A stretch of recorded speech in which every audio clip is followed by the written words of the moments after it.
Hi, this is Mark Gallucci with Digital Control Incorporated, here to present a short video that details the settings menu option of the DigiTrak F5 receiver. We're currently viewing the main menu. To access the settings menu option, I'm going to thumb it down. I'm going to thumb it to the right. There are my settings. Click the trigger. Now we're viewing all the items that we have the ability to change the settings with. Notice the downward pointing arrow. That lets us know that further menu options are available, and you would access those via the thumb switch. Thumb it down. Okay, first up, it's already highlighted. Depth mode. I'll click that trigger. So we can get depth information in inches only, feet and inches, decimal feet. Now decimal feet is pretty much reserved for the guys putting in sewer, where their requirements are you need to be at 6.5 feet versus 6 feet 6 inches. Lastly, of course, we have the metric option. One thing to remember, however you have this set, say I have this set at inches only, when I load my HAG setting, now the HAG stands for height above ground, and that is detailed in another video. But when I load that, if I have this set to inches, I'm going to have to load my HAG setting in inches only. If I have my depth units set to feet and inches, I will load my HAG setting with feet and inches. Same thing for metric. Okay? Click the trigger to get out. Next up, pitch. How would you like your pitch units? I'll click that trigger. We have two options, percent grade and degrees. Well, I don't know anybody still using degrees. Percent grade is the language of the surveyor. So you'd highlight that and you'd click it.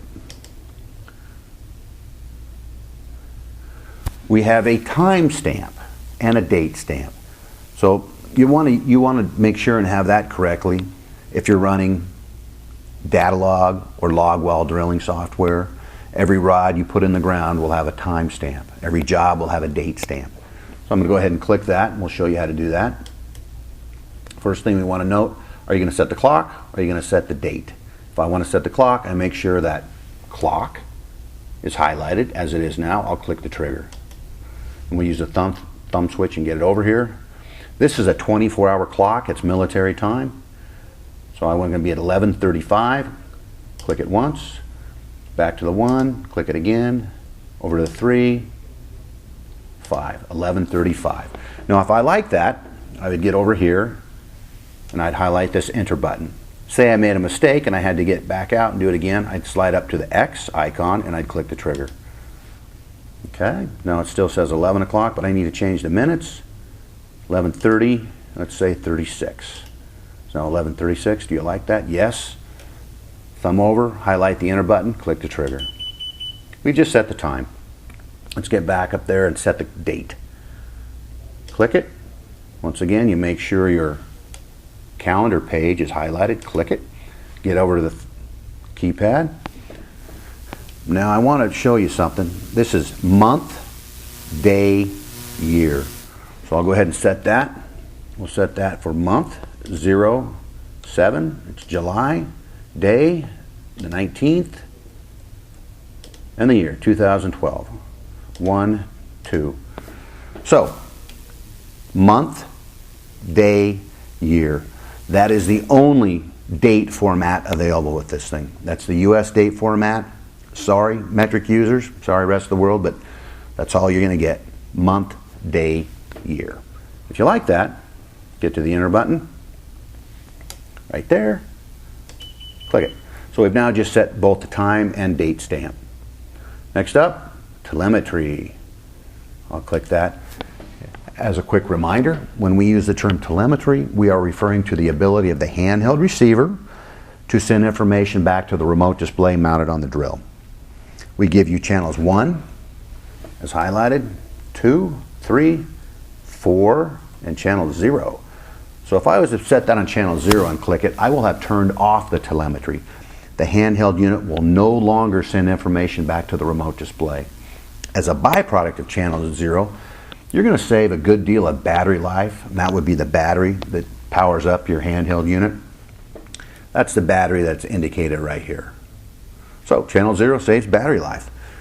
So why do we give you channels 1, 2, 3, and 4? Couple of reasons. One, it's highly likely that you're going to be in an environment where you have multiple drills operating in the same general area, and you certainly do not want to pick up a neighboring locator's information, and he doesn't want to pick up yours either. So in those situations, just make sure that you're on one telemetry channel and the drill next to you is on a separate telemetry channel. Also, we give you 4 distinct channels, 4 distinct frequencies, because you might be in an interference environment. Telemetry operates on the megahertz scale. If you are in a problem where you're getting messy data, mixed up data because of an interference, switch to another frequency, switch to another channel. Chances are you're going to get right through that. That interference will no longer be a problem. So that's it. Which channel do you want to be on? Next up, roll offset. So before I show you, explain that, I'll give you a brief reason why we have that in there, an example. Roll offset is used by contractors who operate transmitters, housings, I should say, transmitter housings that are threaded on both ends. The front end of the housing is where you would torque up your bit. So the old way people would do it, they'd grab their bit, they'd torque it up, they'd put their transmitter in the housing, and they'd see how close they were from the clock of the transmitter to the 12 o'clock position of the bit. Rarely would they get it exactly right. So they would untorque their bit, they would change their shim stack, they would retorque their bit, and once again they see the clock position of the transmitter versus the clock position of the bit. So they could go back and forth many times trying to get these things to match up. Well, we don't have to do that anymore. You grab your housing, you torque your bit on there all the way, you put your transmitter in the housing, and you roll your bit over to exactly 12 o'clock. Now you would enact roll offset. Highlight that, click the trigger. What you have just done by enacting roll offset, you have just told that transmitter that it's at 12 o'clock. Regardless of where it was before, it now is going to read 12 o'clock. So before you hit that button, it's absolutely imperative that you make sure your bit is exactly at the 12 o'clock position. Enact it, boom. Now the transmitter within that housing says 12 o'clock, which matches your bit face. So that's what roll offset is. I can enact it, enable it, or I can turn it off. Just that easy. Okay, next up, pressure units. I get 2 options here. Before we tell you about those options, why do you need pressure units? Well, that's going to be used exclusively by the contractors who are operating a fluid pressure transmitter, an FPT. Fluid pressure transmitters provide you your annular mud pressure, your annular fluid pressure on a pilot bore. Also, if you're running a DigiTrak device on the back ream, a DigiTrak device not only monitors your annular fluid pressure, but it will also tell you your force being applied to your product pipe. So the DigiTrak device hooks up just aft of the reamer and before your product pipe, and is used on a back ream. So once again, do I want fluid pressure monitored in PSI or kilopascals? Next up, temperature, very simple. Do you want the temperature of your transmitter displayed in Fahrenheit or Celsius centigrade? Next up, well, there's the icon for the DigiTrak device. Click that trigger. Do you want the force being applied to your product pipe shown in pounds or newtons? All right, pounds, newtons, very easy.